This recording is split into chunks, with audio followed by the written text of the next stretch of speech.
Austrian Grand Prix, in and out of track, what a chaos.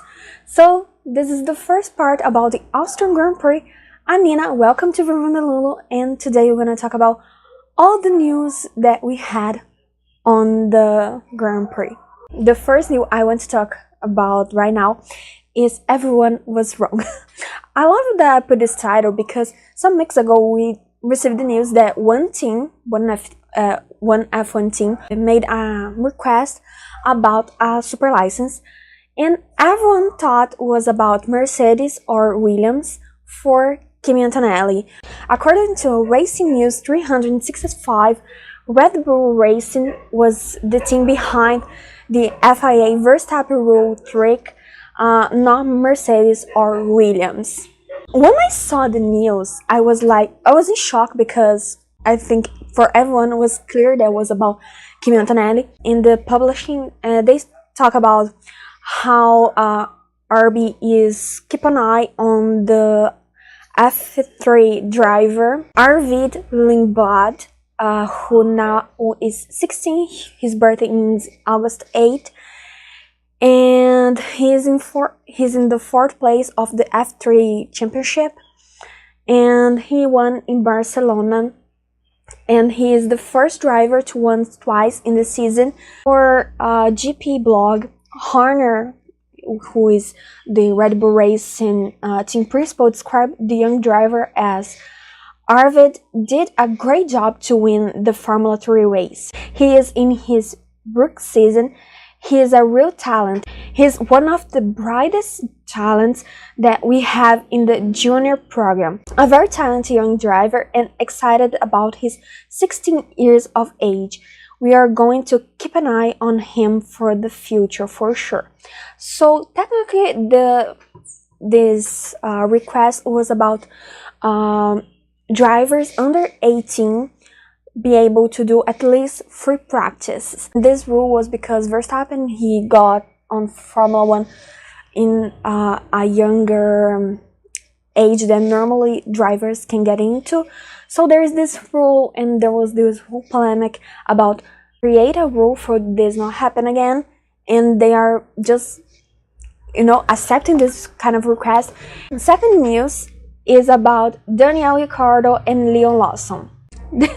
This one, at the first I was a little excited, then I was sad, and then I just got frustrated because I got an information this yesterday. Today is July 2nd. The news is the future of Daniel Ricciardo in F1 was in the hands of stakeholders. A statement was made by Helmut Marko, who is responsible for bringing the drivers to the team. His statement was, the shareholders have made it known that it is a junior team and we have to act accordingly. The goal was that he, Ricciardo, would be considered for Red Bull with exceptional performance. That seat now belongs to Paris, so that plan is no longer valid. We will have to put a young driver in there soon, and that would be Lawson. This statement gave by Marko was gave to the same publishing, The Telegraph, and for the same reporter, Cedric van Haren. He was the journalist that did the expose on the Horner case in the beginning of the year. So maybe this statement by Marko is only one more chapter on this power war, maybe. And then Joyce Howard, he's a really big reporter about F1, saying, so Lawson will be in for Ricciardo at some point. I'd guess the end of July. Another publishing, this time from Sportskeda, they reached for Red Bull regarding Marko's statement, and a senior spokesperson stated that there would be no change to the lineup to the team for 2025. The words were, no change to driver lineup for the foreseeable. This publishing made by Sportskeda was written by Miharika Gorspade. I hope I pronounced her name right. She also is a very known journalist about F1, and he also writes, the Australian seems to be backed up by Horner and the RB's senior personnel. Peter Boyer, he is the Visa Cash App team principal. Laurent Menkins, who hailed him as a vital addition to the team.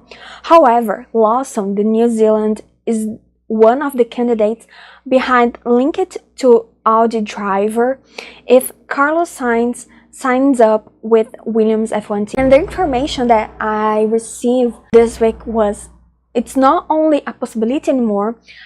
Audi in fact get in contact to Red Bull to know more about Lawson contract, and then Marco talked about that with the Australian publishing. If you want to know who will be the driver to be the teammate of Yuki Tsunoda, we'll have to wait, because it seems that this will be rolling for a while. Let's talk about the silly season. Pierre Gasly was confirmed to be a multi-year contract with Alpine. That was a little strange for me. I really was waiting for he announced he also was getting out, but when Ocon get in agreement to not be part of the team anymore, I was thinking, okay, he will not get out anymore, he'll probably stay, and he stayed. Multi-years contract, we don't know, probably 2 years or more. He'll probably be able to get out in 2026. Lance Stroll also was confirmed to be extend his contract, multi-year contract with Aston Martin. Let's talk about some drivers that don't have seat for this next season. Logan Sargent saying, from my side, I'm exploring all options from within and outside F1 at the moment. And on my video about, I think it was my video about Australian Grand Prix, I said that probably be hearing about if he was going to Indy, and we will also have some strange comments from Kevin Magnussen. He don't have a seat for next year. I save a lot here, but I will not read everything.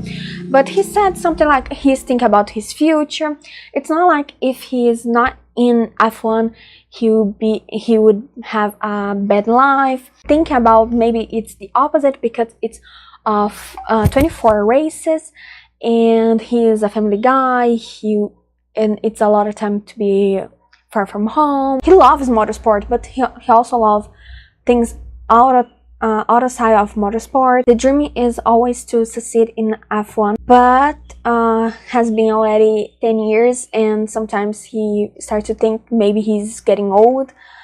And he also said, this one I want to read because I thought this one very interesting for him to say, that was, I watch Le Mans or the Win 500s, and since some of the guys that win, they look bloodily happy. And I think there is a career outside of Formula 1. I thought this comments he made me interesting. Maybe he think about retire in F1 if he not get a seat.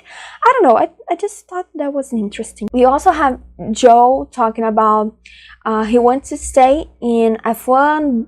He's looking for options. He affirmed something that Kevin Magnussen said last week, that everything will be easier as soon as Carlos make his move. So another person who talked about that was Valtteri Bottas. He said, it is a little weird why one driver will decide everything, but now from my recent understanding, there is a reason for it. And he's talking about how this sport, it's not all about performance, but it's also about politics and a lot more. Talking about Carlos, there is this rumor growing every time more that he is going to Alpine, and now there is this rumor that Biantori will bring Binotto to Alpine. And with this thing about Carlos be thinking about going to Alpine and not going, especially because it seems that everything was right for him to sign with Williams in Barcelona, but then he decided not to, all the rumors. Now Williams it's looking for a driver to stay there. There was some rumors that they were looking for Felipe Drugovich, a Brazilian driver, who now is a reserve driver of Aston Martin. But during the GP, there was this comment: Williams is interested in winner drivers, and we have Carlos Sainz, Esteban Ocon, and Valtteri Bottas. Because of the polemic of Barcelona Grand Prix, someone asked for Charles in the press conference how was his relationship with Carlos. He said everything was cool. People make scenes that was worse than what really happened. They went back on the same plane, have time to talk. I will just quote the finish of his answer. After the race, there is tension. We are both in the heat of the moment, disappointed with each other, but then we speak together and all is good. Ferrari is bringing Cedric, Sambardier, senior design engineer. He leaves Red Bull to join the Maranello next week. This week. He has experience in mechanical composite designer, aerodynamics, and calculation. Williams just announced that they hire 26 new engineers from the team. There is a lot of big names. 2 of them are from Alpine. One is Matt Harmon, most recently technical director of Alpine, and Richard Frith, who has been Alpine's performance director. We have one more chapter of Toto talk about wanting Max, and Max saying that he don't want to go to Mercedes. He's tied up with Red Bull Racing. Max, on the speculations about his future, he said, I have a long-term contract at Red Bull and I'm happy with where I am right now. He also said, we are already focused on the next year as well, so that should say enough about where I drive next year. And a reporter tried to ask that again, and he said, you didn't get that from my answer. I said we already focused on the next year's car. If that is the case, that already said enough about where I'm driving. Toto said, when questioned about, Toto said he was not there, so he was not sure if Max said yes. He said he admires his achievements as a person, and he also said how Max is a great driver, and everything who had the chance to try to get Max, they would try. And his last statement about the situation was, we will keep our seat free for as long as possible. We have to make our car faster. If the car goes fast drivers will want to drive for us. With all this talk, Horner had to get a statement, and he said, the driver, Hamilton, that creates all the movement in the market, had all the information about the engines and the 2026 regulations and so on, and chose to leave and left the vacancy at Mercedes. And he also said something about Mercedes want a Verstappen. If Mercedes wants to have a Verstappen in the car next year, then Jos might be available. If you don't know, Jos Verstappen is Max's father. And talk about Max's father, we have a little fight between he and Horner. Jos was supposed to drive a car, I think it's Vettel car, in a traditional thing they let legends drive cars, and then he was sad for him not go to drive, and then for just as Marco, he decided to go to the Telegraph with Eric Van Haren, saying, heard from several sources that Cristian Horner did everything he could to not let me drive. Then I thought, said to my face, I found it very disappointing. And then Max said, it's not nice, I think, not for myself, not for my dad, not for Cristian, not for the team, of course, you know, you don't want these things to happen. And then they talk how his dad didn't want to go, but then they say, do this for the fans, then he accepted, and they take out the invite. And said that all this could be avoided, and he was there to focus in racing. Last news is about Aston Martin. Well, it's not the last news, but You guys will understand what I'm saying. Aston Martin will test Pirelli 2026 F1 tires first. They were in the lottery process. They were the team who won, and they will test the tires that was designed because of the 2026 regulations. The test will be happening in Barcelona in September 17 and 18, and the reserve driver Filip Drugovich set to drive the IMR 22 because the date will be between Azerbaijan and Singapore Grand Prix. So Fernando Alonso and Lance Stroll will be on the Grand Prix. If you didn't watch the race, or if you want to watch my opinion before watching this part, pause. The video probably is about my opinion will be on the air the day after this video will be in the air. Watch there and come back, or if you don't want to, just go. After the collision about Max and Lando, Horner said it looked like Norris was trying to cause something in turn 3, and Verstappen, Sky Sports asking if he could let Lando go by because Max was leading the championship. Max answered, "I could also stay home. I'm here to win, not to finish second. When we are fighting for a win, why can't we fight hard away?" For F1 TV, he said he didn't break and move how people were saying he did, and we actually have proof that he actually did it. He also said there was unfortunately that thing happened. He really wanted to see the footage because in the car, what he could realize was a strange angle how they collide, but he wanted to see the footage.